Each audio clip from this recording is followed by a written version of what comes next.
Alam nyo bang may mga tao sa buhay ninyo na hindi pwedeng pamanahan ninyo? Attorney G, sino ba ang mga taong walang karapatan sa pamana ko?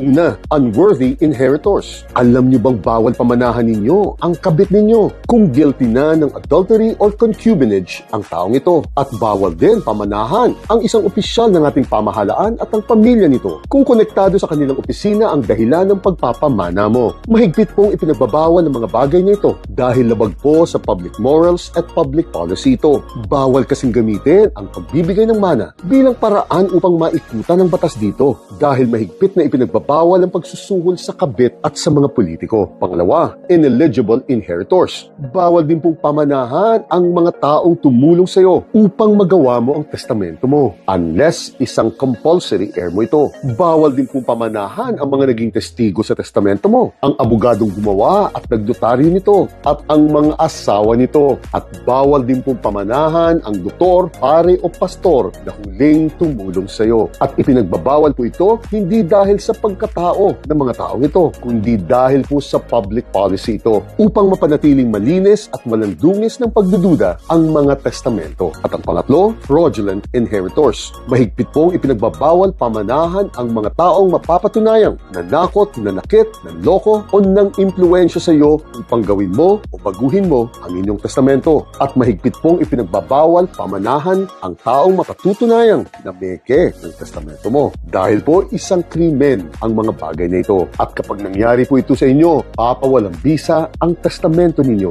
at hahatiin na lang po ang ari-arian ninyo base sa batas tungkol sa intestate succession o as if wala kayong testamento. Bukas, pag-usapan naman po natin kung paano tatanggalan ng mana ang mga sutil na kaanak ninyo. Jeanette.